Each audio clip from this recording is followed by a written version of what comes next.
Bueno, buenas tardes para todos. Estamos en la clase 2 de la capacitación de operario hortícola, tareas de primavera. La propuesta es continuar con este recorrido que iniciamos la clase anterior, donde visualizamos cuestiones climáticas, cuestiones del suelo, indagando en las necesidades y requerimientos para poder tener éxito en nuestra producción hortícola. Por supuesto que esto vale para lo que es jardinería, con lo cual estamos hablando de plantas en general, y de esta manera podemos ir abarcando una serie de ítems que tenemos que tener en cuenta para poder tener un buen resultado en el ciclo productivo.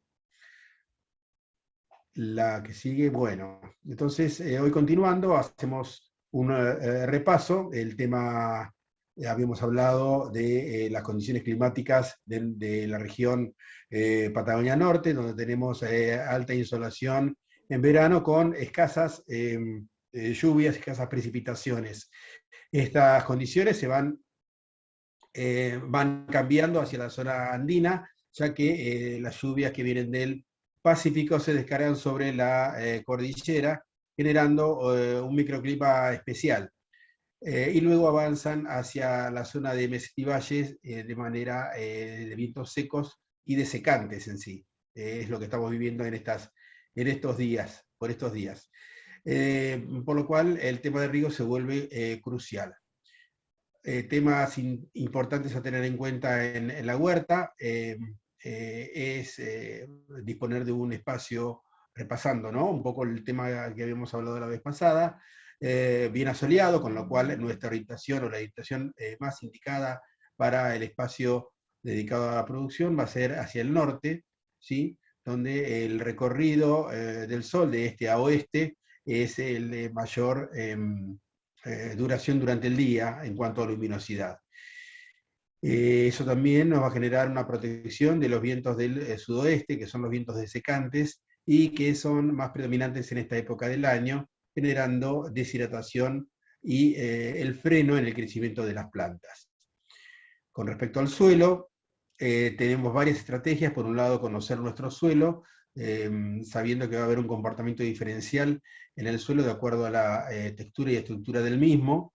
Ese suelo vamos a trabajar de manera agroecológica, dijimos, o sea, no agregando ningún tipo de elementos y productos sintéticos elaborados por el hombre, sino trabajar con materia orgánica disponible y el agregado de distintos componentes o enmiendas, como pueden ser compost, guanos y distintos tipos de caldos que podemos utilizar para mejorar, reforzar y fortalecer la biodisponibilidad de nutrientes en el suelo.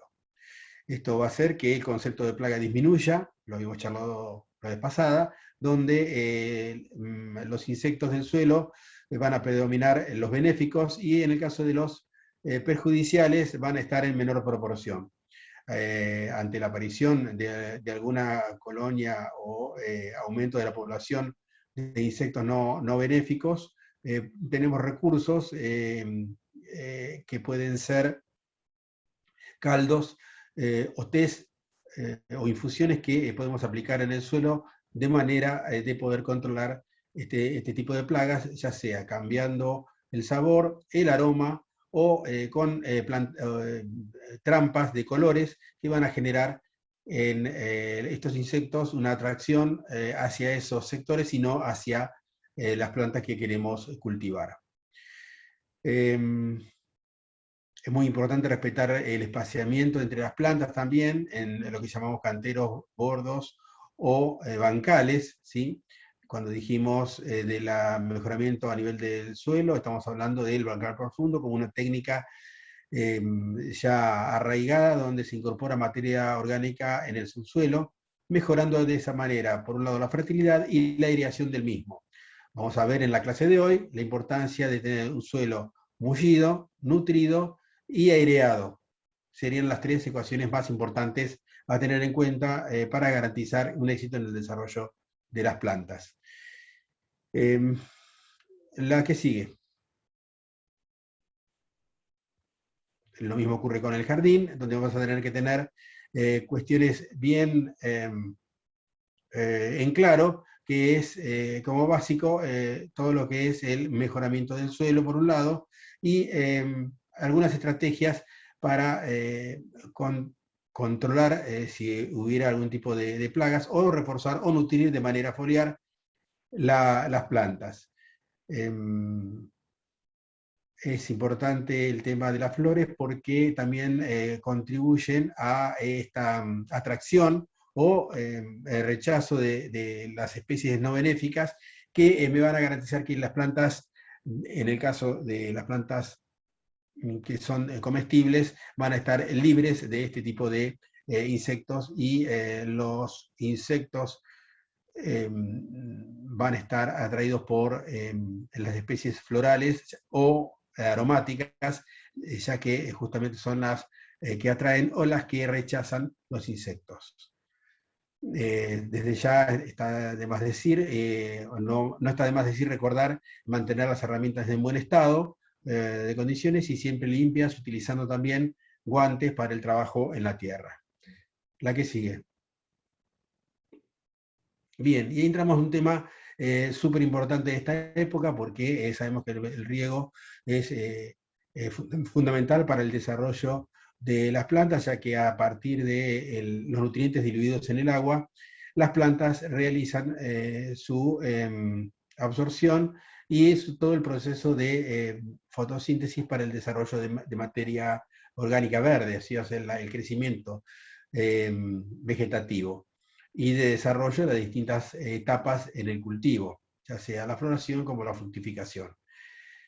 En esta época crecen los requerimientos de agua, se venía regando 2 veces por semana, por ejemplo, como esto es un ejemplo, ¿no? Y es necesario prestar atención para hacer un riego más seguido, porque las plantas corren el riesgo de secarse, ¿sí? Ahí vamos a ver, de acuerdo al tipo de suelo, el comportamiento del agua en el suelo, cómo es en profundidad. Más en este año justamente que se prevé más seco de lo normal, porque estamos, ustedes saben, en un riesgo hídrico, crisis hídrica por falta de acumulación de nieve en alta montaña, con lo cual lagos y ríos están con regímenes muy bajos de agua, ¿no? Como ustedes saben, es un tema de crisis regional, ya que hasta el río Paraná, que se abastece de las altas lluvias de la cuenca alta del río Paraná, está sufriendo también una baja histórica, y esto habla de que las condiciones climáticas están cambiando a nivel regional de una manera muy, muy marcada. Lo importante es la observación, estamos en lo que se llama la llamarada de crecimiento, estamos hablando de la época, de la temporada, del momento, ¿no? Donde hay un rápido crecimiento y por ende una mayor demanda de agua, de riego, ¿sí?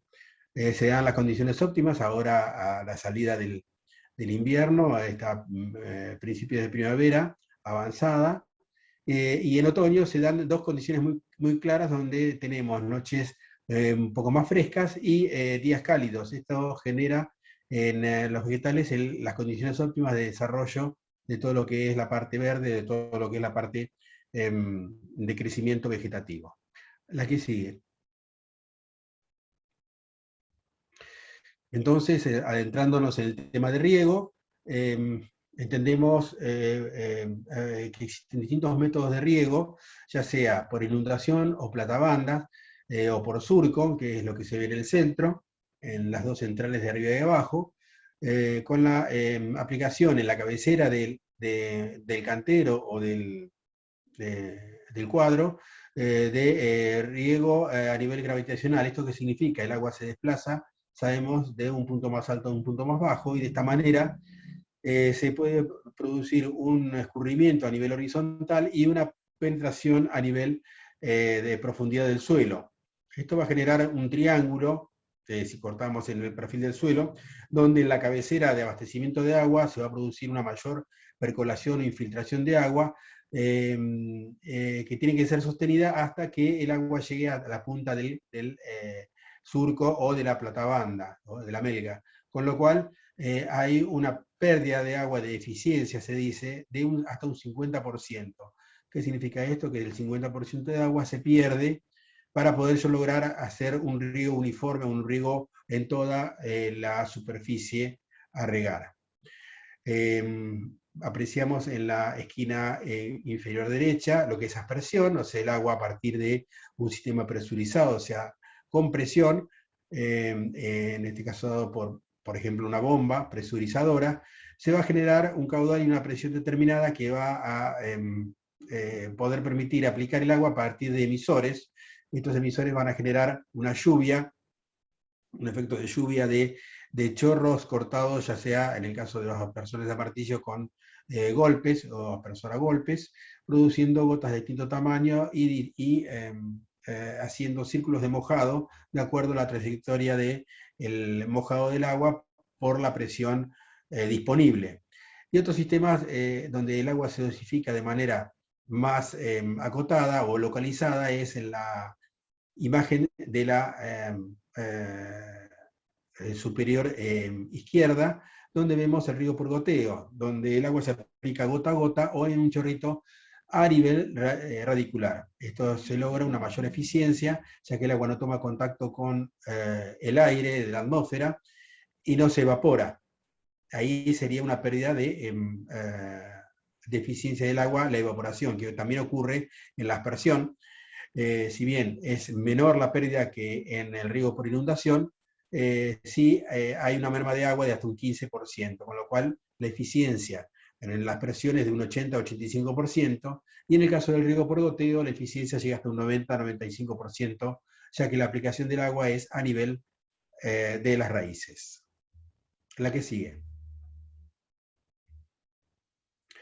Entonces acá apreciamos distintos tipos de emisores. El emisor es el elemento que permite la salida del agua de la conducción. Acá ya estamos entrando en lo que es riego localizado, con sistemas que se presurizan, o sea, se le aplica una presión y un determinado caudal, y en cada uno de este tipo de emisores, acá vemos aspersores a martillo, aspersores, microaspersores, giratorios, goteros, van a permitir la evacuación del agua a través de este emisor con un caudal determinado diseñado en fábrica, con lo cual a partir de esa salida de agua se diseña hacia atrás todo el equipo de riego para poder lograr un riego uniforme. Recuerden siempre, cuando hablamos de riego localizado y presurizado, lo que buscamos es una eficiencia en la aplicación del agua. Cuando hablamos de eficiencia es optimizar el recurso, que sabemos que es escaso, ¿sí? En cuanto, tanto en calidad como en cantidad. Y por otro lado, lo importante de esto es que voy a hacer un riego uniforme, o sea que a nivel radicular yo quiero que el agua llegue a todos los sectores de la melga o del cantero al mismo tiempo y a la misma profundidad, con lo cual se optimiza la aplicación de agua. La que sigue. Recordando que es importante la aplicación de agua, no alcanza solamente con regar, sino que también tenemos que utilizar otras estrategias para la conservación del agua. Cuando hablamos de riego, hablamos de la reposición diaria de la dotación de agua que se evapora en el caso del suelo y transpiran las plantas en el caso del crecimiento de las mismas. Esa evapotranspiración, ¿sí?, que es un concepto medible científicamente, existen fórmulas hidráulicas para poder determinarlo, y varía de cultivo a cultivo y de tipo de suelo a tipo de suelo, es la lámina de agua, o sea, la cantidad de agua que yo necesito reponer diariamente para mantener el suelo en condiciones de capacidad de campo. Estas condiciones de capacidad de campo es cuando el agua está biodisponible para las plantas. ¿Qué significa? Bueno, básicamente que no está en un estrés hídrico, o sea, no está el suelo seco, ni está el suelo encharcado, o sea, hay solamente agua y no hay oxígeno. Recuerden que las plantas requieren de un suelo mullido, esponjoso, con presencia de agua y con presencia de oxígeno. Ese oxígeno disuelto en el agua va a también ser absorbido por las plantas y van a contribuir al desarrollo de las mismas. Un suelo totalmente anegado, encharcado, saturado de agua, va a producir lo que se llama pudrición a nivel radicular y la merma o la caída o la muerte de las plantas. Al contrario, en un suelo totalmente seco, donde exista solamente poros con oxígeno o con aire, se va a producir que la planta no puede aspirar agua, que es el elemento de conducción de los nutrientes, y se va a producir también un achicharramiento o marchitez, que se le llama, donde puede llegar a ser irreversible si no actuamos a tiempo. Para ello tenemos estrategias que nos permiten realizar una disminución de esta evaporación del suelo, si el suelo está pelado, que es lo que se llama mulching o acolchados. Mulching significa acolchado justamente en inglés, y es básicamente crear condiciones de sombreado para evitar que el sol impacte su radiación de forma directa sobre el suelo desnudo y de esta manera se produzca la evaporación del agua disponible. Este sombreado del suelo se genera no solamente con el crecimiento de las plantas, ya que las hojas van a generar sombra en el suelo desnudo, sino que antes podemos realizar el acopio, el acolchado, la cobertura del suelo a partir de distintos tipos de restos de materia orgánica que también se van a ir compostando, pero que inicialmente lo que queremos lograr es evitar la evaporación del suelo y su recalentamiento. Con lo cual también estamos manejando o morigerando las temperaturas extremas en el suelo. El suelo va a tener una temperatura más estable, acorde con el crecimiento de las plantas. La que sigue. Y aquí vemos un ejemplo muy gráfico del crecimiento, ¿sí? Nosotros podemos evaluar el crecimiento de las plantas a través del aspecto visual de la parte aérea. Entonces, ¿qué vamos a notar? Vamos a notar que en un suelo acolchado, o sea, mullido con hojas, hojarasca o cualquier tipo de elemento orgánico que cubre el suelo, las plantas van a poder desarrollarse en toda su plenitud, teniendo una mejor incluso desarrollo radicular. En un suelo no acolchado tenemos, como indica la figura de la derecha, evaporación de un suelo pelado, ¿sí? Fíjense, hasta más de un 80% de la evaporación del agua de lluvia, acá se refiere a agua de lluvia, pero puede ser el agua aplicada como riego, ¿sí? Cambiemos la palabra lluvia por riego y es lo mismo.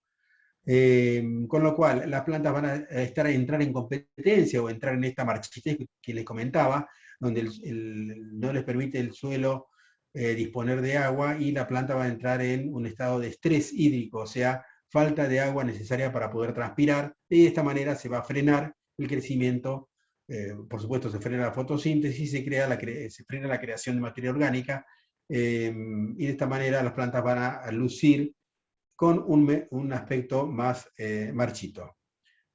La que sigue. Haciendo hincapié en esta técnica del acolchado, entonces podemos ver que aumenta la porosidad al suelo, una cobertura de mulch realza la estructura del suelo con poros más grandes y poros más pequeños, ya que se va incorporando al suelo como parte del mantillo, ¿sí? El agua de lluvia de riego también va a infiltrar fácilmente porque va a encontrar poros grandes para ingresar al suelo. De esta manera se va a ir distribuyendo a lo largo de la profundidad de las raíces. ¿Sí? Va a haber una descomposición natural del mismo, ya que es orgánico, provee de nutrientes que al descomponerse el material orgánico fertiliza el suelo, transformándose en humus, por supuesto, y otra ventaja importante es que controla las hierbas indeseables que no queremos que crezcan, ya que al haber sombreado es más difícil que nazcan. Entre ellas, y para graficarlo más, el tema de la gramilla, justamente una de las formas de combatir la gramilla en céspedes o en lugares que yo quiero destinar a otro tipo de especies, el solo hecho de colocarles un sombreado al suelo va a generar rizomas que, por los cuales se desarrolla esta especie, más débiles, más raquíticos, y de esta manera no va a entrar en competencia con las especies que yo quiero desarrollar, dándole tiempo a generar este sombreado permanente a partir del desarrollo de las hojas de las especies que yo he elegido desarrollar. Con respecto a la humedad del suelo, protege el suelo de la erosión de viento y agua, porque obviamente un suelo humedecido, las partículas se aglutinan más y se evita que ya sea la erosión hídrica o eólica le produzca la voladura o la pérdida del mismo, de esa capa húmica. Mejora la infiltración del agua de riego, manteniendo una buena estructura del suelo, y mantiene el suelo húmedo, reduciendo la evaporación. O sea que los beneficios son amplios, amplísimos, simplemente con la técnica de tomarnos el trabajo de aplicar pequeñas capas de materia orgánica sobre el suelo desnudo. La que sigue.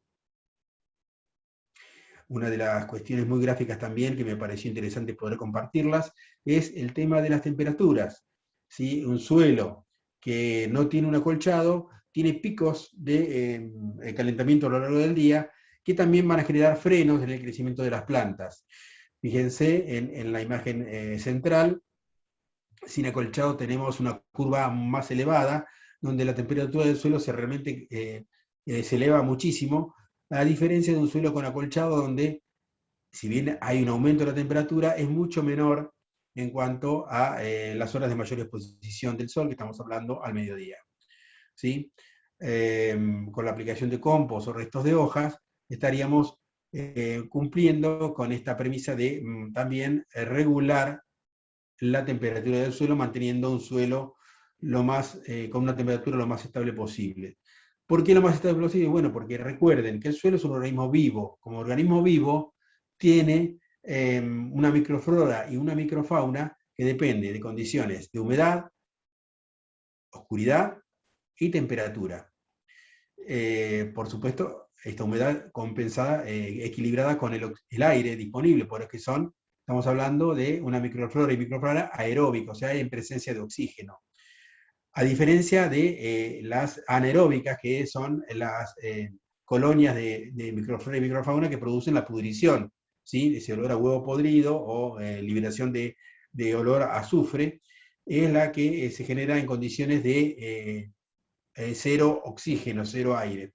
Con lo cual, necesitamos mantener un suelo bullido, como les decía, y a una temperatura lo más estable posible. Y esto se logra con el aporte de coberturas de suelo orgánicas para evitar el sobrecalentamiento. La que sigue. Bien, y para darnos una idea de la dispersión o de la amplitud de las distintas disponibilidades de materia orgánica para utilizar como coberturas, como elementos cobertores del suelo, tenemos por un lado las plantas sin semilla, cuando hablamos de maleza, o sea, son las especies no deseables, pero que no hayan semillado, ¿sí? Que no tengan la espiga seca, indicando que la semilla maduró. Entonces esas especies pueden perfectamente ser arrancadas de raíz y colocadas sobre el cantero o sobre el lugar de producción de plantas. Los residuos de cultivo, los rastrojos, los residuos de jardín, las podas, los pastos, ¿sí? Las pajas de distintos vegetales, las podas de los árboles, todo lo que es hojarasca. Recuerden, en otoño tenemos alta cantidad de hojarasca que puede obviamente llevar a todo lo que es el compostaje, pero también en invierno, que el suelo se va enfriando, puedo ir atemperando las condiciones de enfriamiento del suelo, logrando un acolchado que genere una capa de aire. Esa capa de aire, recuerden, el suelo, el aire es aislante, el aire mezclado de la hojarasca va a generar una especie de aislante que evita el enfriamiento rápido del suelo, con lo cual también voy a tener temperaturas más moderadas a nivel radicular. Todo lo que es poda de cercos vivos, bueno, desperdicios de los procesamientos agrícolas o forestales, como lo que es el acerrín, ¿sí? Y también elaborados como son cartones, periódicos y telas de algodón, ¿sí? Lo no recomendable es lo que tiene papeles o cartones con tinturas, porque estas pueden contener plomo, con lo cual no es lo recomendable aplicar en el suelo porque estaríamos contaminándolo. La que sigue.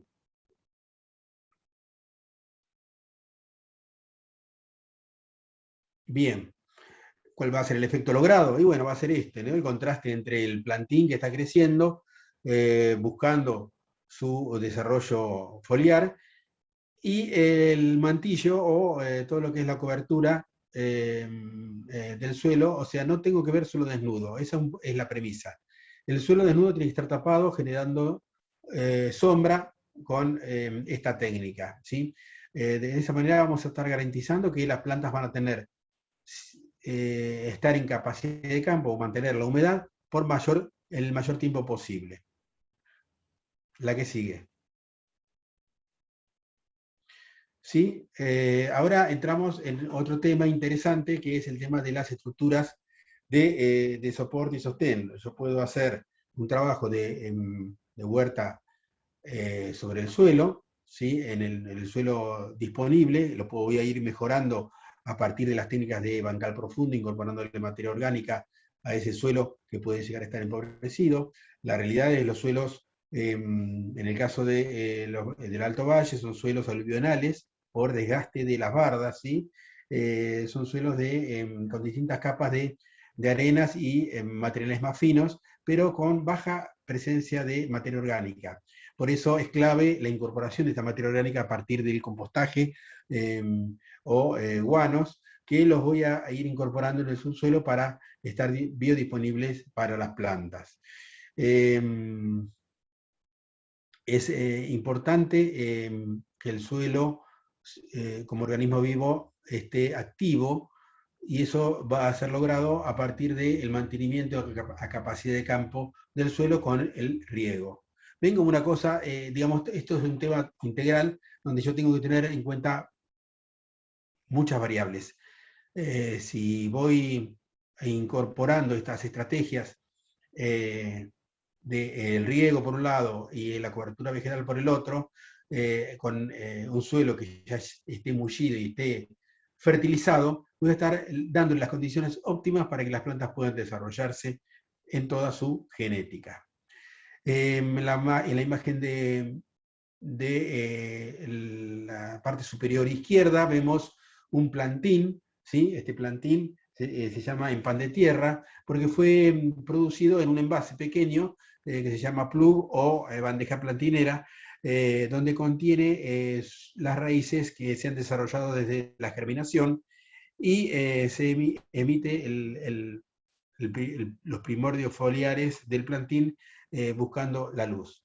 La ventaja que tiene un plantín en pan de tierra es que el plantín sufre menos el trasplante, o sea, la etapa de cambio a su lugar definitivo, que un plantín a raíz desnuda. Si bien un plantín a raíz desnuda puedo hacerlo en mucha mayor cantidad en pequeños espacios, el momento del trasplante o repique es clave, es crítico, porque van a estar las raíces expuestas a luminosidad y al aire desecante, y van a generar, se va a producir un estrés en el plantín. Por eso cuando hacemos un trasplante de plantines a raíz desnuda, lo conveniente es hacerlo en las primeras horas de la mañana o en las últimas de la tarde para evitar la gran incidencia de los rayos solares y el excesivo calentamiento del suelo. La que sigue. Bien. Hoy estaba nombrando los distintos tipos de estructuras. Veíamos en el anterior una estructura vertical hecha con caños. Acá vemos, por ejemplo, un jardín vertical. Cuando hablamos de jardín vertical, estamos hablando de una estructura portante que puede ser apoyada, adosada o clavada a una pared, que obviamente va a estar, debemos respetar el tema del aislamiento. Recordemos que dijimos que para la zona de Patagonia tenemos que estar, esa estructura tiene que estar mirando al norte, ¿sí? Es importante cuando creamos este tipo de estructuras, el tipo de sustrato que vamos a aportar en cada una de los las celdillas o los recipientes que van a contener las plantas, porque en realidad lo que se hace es reproducir el mismo efecto de una maceta, pero en una escala vertical. En vez de estar en forma horizontal, las macetas están, o los lugares de contenedores, se diría, de las raíces, van a estar en bolsillos, una especie, imagínense una especie de bolsillos que van a contener el sustrato con toda la materia enriquecida para el desarrollo de las plantas, ¿no? Y esto puede crear una masa verde, una pared verde, una pared vertical que puede ser tanto de especies de adorno como comestibles. Bien, para el cuidado de las plantas,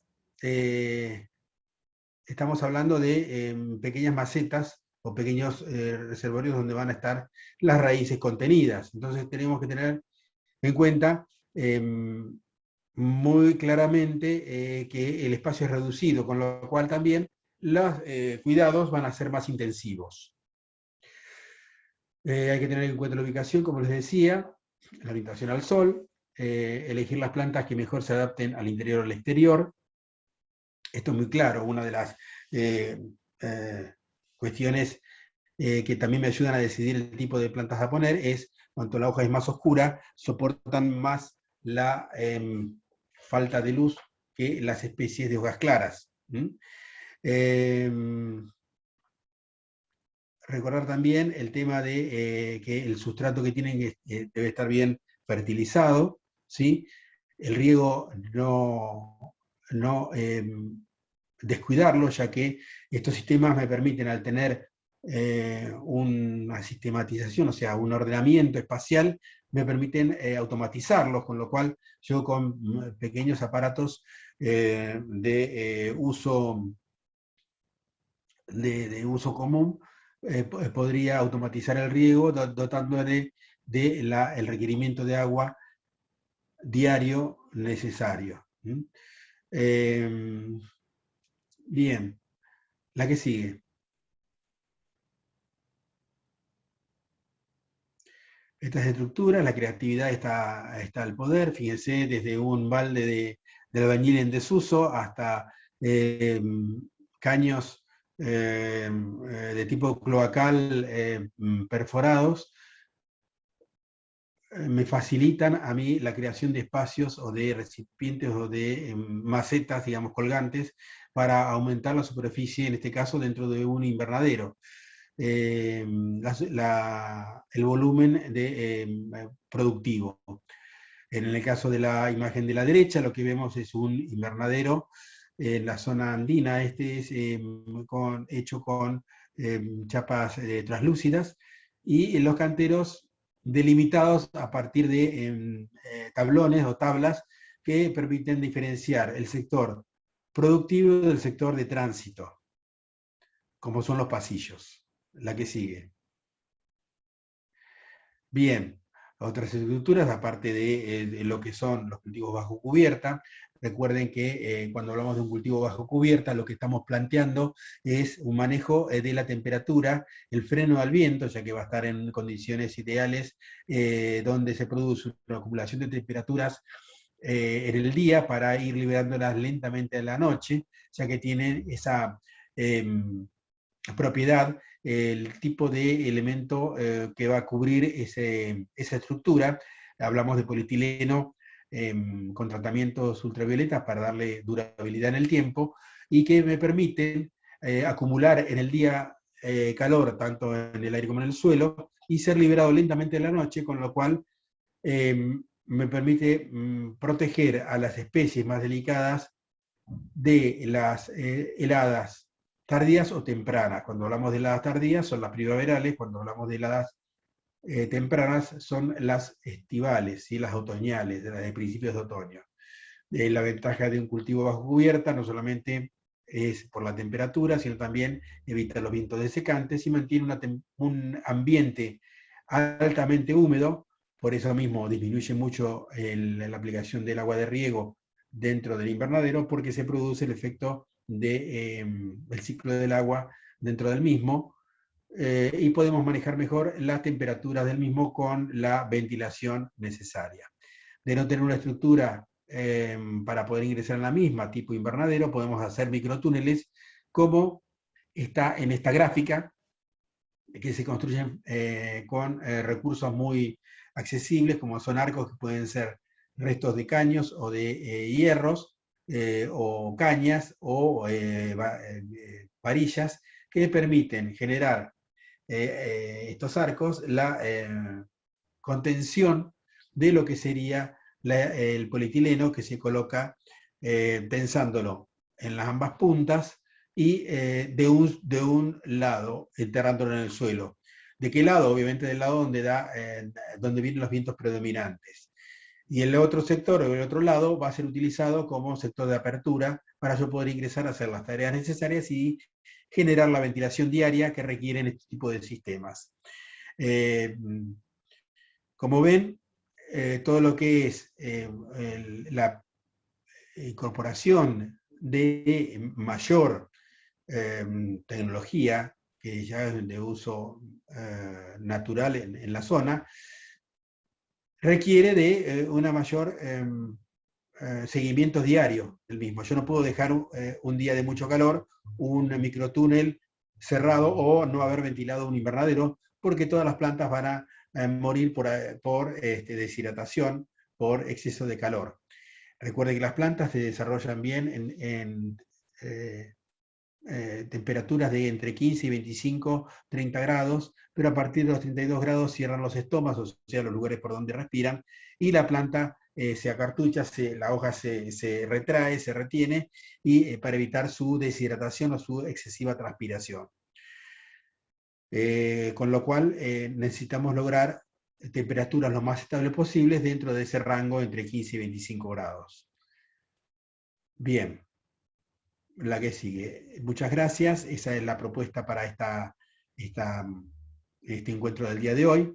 Así que bueno, estoy disponible para cualquier duda o consulta que quieran hacer a través del chat, o abrimos pantalla y nos comunicamos en forma verbal.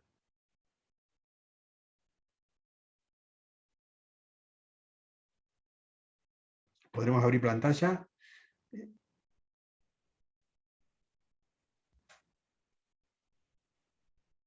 Ahí estamos. Bien. ¿Dudas, consultas? ¿Se entendió, gente? ¿Fui muy rápido? Sí, seguro que fui muy rápido, pero bueno, la idea es también que esto sea algo que les sirva a ustedes, no solamente para ocupar el tiempo, sino justamente para poder rescatar algunos tips y consejos a tener en cuenta en el momento del desarrollo de la actividad. Como les decía al principio, la propuesta era para los que están cerca y están interesados y poder acercarse. Yo voy a estar el día martes próximo, ¿sí? Que sería el día 2 a las 15 horas, en el puesto de Plotira, así nos podemos encontrar y poder realizar alguna práctica profesionalizante en el puesto. De los que están presentes, aparte de Marillán, que no podría venir, ¿hay alguien más en la zona? Marcela, ¿vos podrías acercarte? Ay, perdón. Yo sí puedo ir. Claro, yo soy de City, pero sí puedo ir. Y te quería hacer una consulta. No sé si querés terminar. No, estoy para las consultas. Para los plantines, ¿es Sí. mejor una tierra de jardín, una preparación, el humus concentrado? ¿Qué sería mejor? Bien, en la producción de plantines es el momento más delicado del desarrollo de las plantas, ¿sí? Estamos partiendo de la semilla, con lo cual yo necesito darle las condiciones de mayor nutrición para que ese plantín se desarrolle en sus primeras estadios. Entonces, ¿qué voy a utilizar? Sustratos. Esos sustratos tienen que ser lo más sanos posibles. Si yo ya tengo una tierra de jardín negra enriquecida con humus o de costa de canal, bueno, perfecto, la puedo utilizar. Pero existen otro tipo de sustratos que ya vienen preparados, que contienen distintos elementos, por ejemplo, la turba, la perlita, que retienen humedad y retienen oxígeno, que en proporciones van a generar, junto con el compost, un sustrato rico en nutrientes y en retención de humedad. O sea, es clave el tema de la humedad, porque yo puedo producir plantines con un sustrato que retenga humedad, me va a garantizar la disponibilidad de los nutrientes de la planta, y a su vez tiene que estar aireado para que no se entren en pudrición, ¿sí? O sea, no tiene que aparecer colonias que me afecten el desarrollo de las raíces. Existen formulados comerciales, por supuesto, pero yo también los puedo elaborar a partir de los mismos elementos que comercialmente se venden, pero también puedo utilizar los propios. ¿Cuál es el reto o que nos encontramos cuando utilizamos un sustrato disponible? Es algunas enfermedades que pueden aparecer, como se llama el mal de los almácigos. El mal de los almácigos, o damping off, es una enfermedad que produce en el cuello de la raíz del plantín, afecta el crecimiento del mismo, y los plantines se desarrollan y después se caen. Con lo cual, siempre es conveniente partir de un sustrato lo más seguro posible. Cuando el plantillo está desarrollado y tiene las hojas verdaderas, yo sí puedo trasplantarlo a un lugar definitivo que va a tener materia orgánica, pero bueno, no va a tener las condiciones de cuidado, de salubridad, digamos, de un sustrato para la producción de plantines, ¿sí? Y más si estamos trabajando con envases o bandejas plantineras o spilding, como les decía, donde el vasito o la contención de las raíces es escaso, o es limitado, o está acotado a esa porción de sustrato que vamos a disponer para esa raíz. Con lo cual hay que tener mucho cuidado en esta etapa, es una etapa muy delicada, ¿sí? Esa bandeja o esos vasitos o esa albaciguera que vamos a armar tiene que estar protegida justamente de todo lo que es vientos desecantes y exceso de temperaturas va a hacer que el crecimiento del plantín fracase en algún momento, ¿sí? Tiene que tener también radiación, o sea, bien orientado al sol, porque si le falta luminosidad van a entrar a competir entre ellos y buscar la luz, con lo cual van a ser finitos largos, lo que se llama aislamiento, y se caen por el propio peso, con lo cual tampoco sirven. Se envejecen, digamos, los plantines, ¿no? Aldo, ¿querés que Entonces, pongamos, perdón, sí, ¿querés que pongamos el listadito de qué cosas llevar? Guantes, gorra, anteojos. sí. Sí. La idea es que la práctica que vamos a hacer el martes que viene va a ser a campo. Entonces, bueno, el 3 de la tarde va a ser calor. No va a ser tanto, pero bueno, va a estar cálido. Entonces, bueno, la idea es que tengan gorra, bueno, barbijo, guantes, como para poder hacer una práctica en el puesto. ¿Y algún material también? No, lo vamos a tener ahí, ¿sí? El palitas, todo ese material lo tenemos en el puesto, ¿sí? No habría problema. Vamos a llevar algunos plantines para poder conversar sobre ellos y poder hacer un repico trasplante. ¿Sí? Es importante también el tema en el trasplante de considerar el espaciamiento. Recuerden que yo hice hincapié en el tema del mulch no acolchado, pero ¿por qué? Porque los plantines, una vez que se colocan en el lugar definitivo, va a ser el lugar definitivo para la planta adulta. Entonces yo tengo que tener en claro que esa planta adulta va a tener espacialmente, a nivel aéreo, un volumen. Ese volumen lo tengo que respetar. Si no, los plantines van a empezar a competir entre ellos y voy a tener plantas raquíticas, ¿sí? Entonces, por eso la importancia después de el mulching acolchado para poder suplantar esa falta de sombreado de las hojas por un sombreado que lo vamos a hacer ad hoc en el momento del trasplante o repique. ¿Sí? No, está de dieta el profe, le agradezco. Bien, Lorena, sí, Lorena, ¿vos vas a poder participar? Sí, Bien. Lo que le quería hacer una pregunta, cuando se refería a guano, ¿a qué se refiere a guano? Bueno, guanos son todos los material? desechos, guanos son todos los desechos orgánicos animales, ¿sí? Estamos hablando de cama de caballo, estamos hablando de guano de chivo, de vaca, de aves, de corral, ¿sí? De conejo. Bien. Los guanos tienen que estar compostados. ¿Qué significa? No tienen que estar crudos. ¿Por qué? Porque todo lo que pasa por el tracto digestivo de estas especies tiene una alta grado de acidez al momento de ser evacuados, ¿sí? Como nos pasa a nosotros lo mismo. Entonces, para estabilizar el componente, tiene que pasar un determinado periodo en condiciones de compostado. ¿Qué significa esto? Realizar una torta o una pila con distintos materiales, donde el guano, ¿qué va a aportar?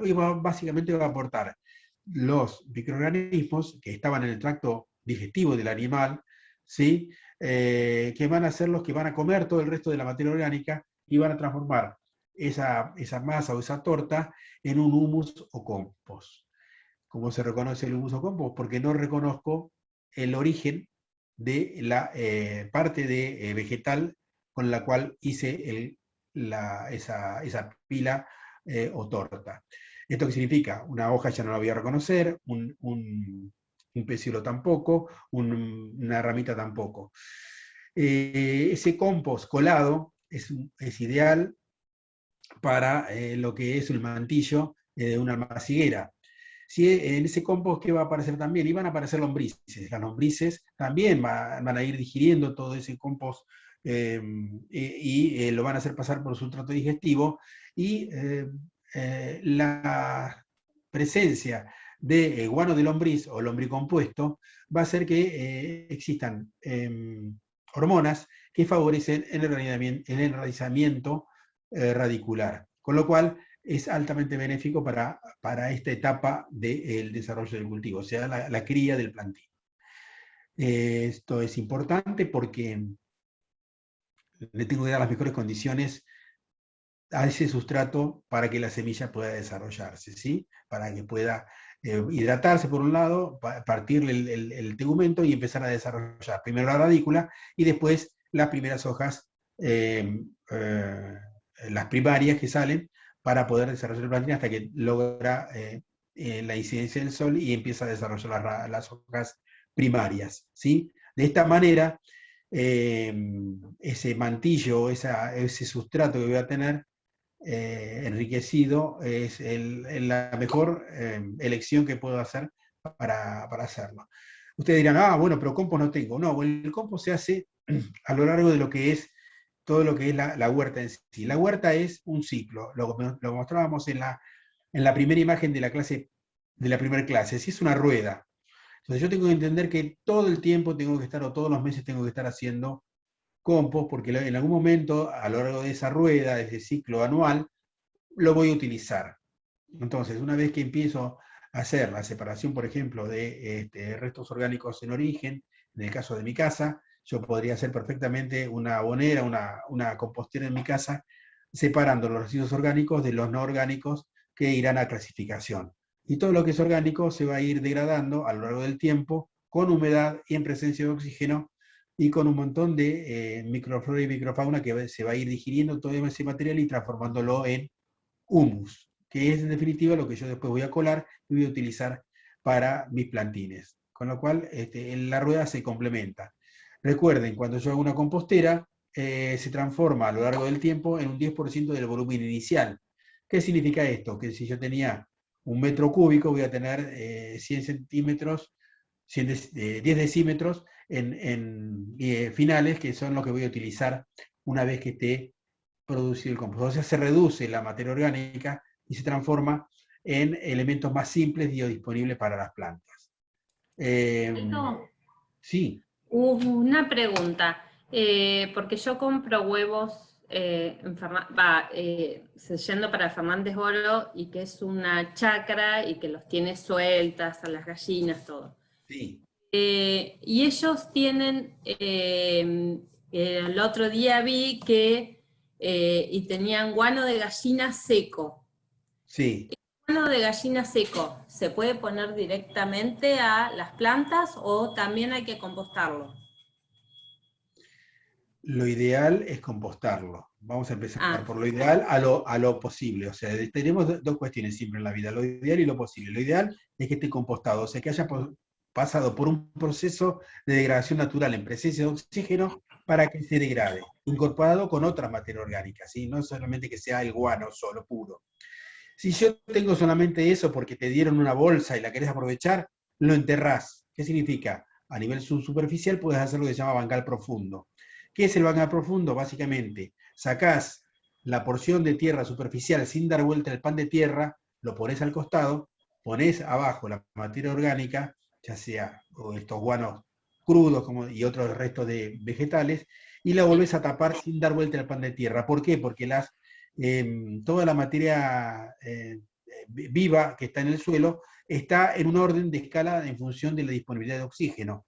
El oxígeno va bajando a nivel que uno se va yendo en profundidad del suelo, con lo cual, si doy vuelta a esa torta, la microflora y microfauna que requiere menos oxígeno se muere y tiene que reacomodar todo eso, con lo cual atrasamos el proceso. La idea es que no se atrase el proceso, sino que se mantenga esa estructura de vida que está en el suelo, ¿sí? Ahora, si empiezo de un suelo que no era estructurado y que yo estoy creando un cantero de la nada, por ejemplo, dentro de un recipiente o dentro de una jaulita, dentro de un envase o de un cantero elevado que voy a querer hacer, no, estoy construyendo todo de cero, ¿sí? Con lo cual, abajo materia orgánica y guanos, y arriba una capa de tierra lo más negra posible. ¿Está claro? sí, está Ahora, bien. ¿qué pasa? Sí. Nos apura decimos, necesito compostar. Estamos en verano, quiero fertilizar. No, o sea, quiero fertilizar. ¿Cómo puedo utilizar ese guano sin compostarlo? Bueno, básicamente hago un caldo. ¿Qué significa? En un tacho de 20 litros pongo parte de ese guano, lo lleno de agua, lo dejo fermentar, sería, digamos la palabra, un par de días, y después lo puedo colar y diluir, y aplicarlo diluido en 1 en 10, o sea, en una regadera de 10, 1 litro Sí. de ese caldo colado, y puedo regar el suelo, no las hojas, el suelo, con ese caldo que va a ser un caldo nutritivo. A ese caldo de guano yo le puedo agregar, por ejemplo, plantas de ortiga, le puedo agregar alfalfa, que son todas plantas que liberan nutrientes que básicamente es nitrógeno, que es lo que yo necesito como macroelemento para poder fertilizar el suelo y que las plantas tengan un buen arranque, un buen empuje de crecimiento inicial.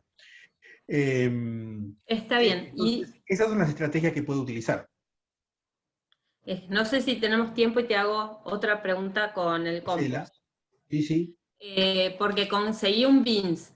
Yo, Bien, en realidad, es como que tengo un lugar en el fondo del patio y que voy tirando y voy moviendo, qué sé yo. Y hay algunas lombrices. Pero mi idea es en el beans, y que lo tengo que pintar y para que me dure un poco más.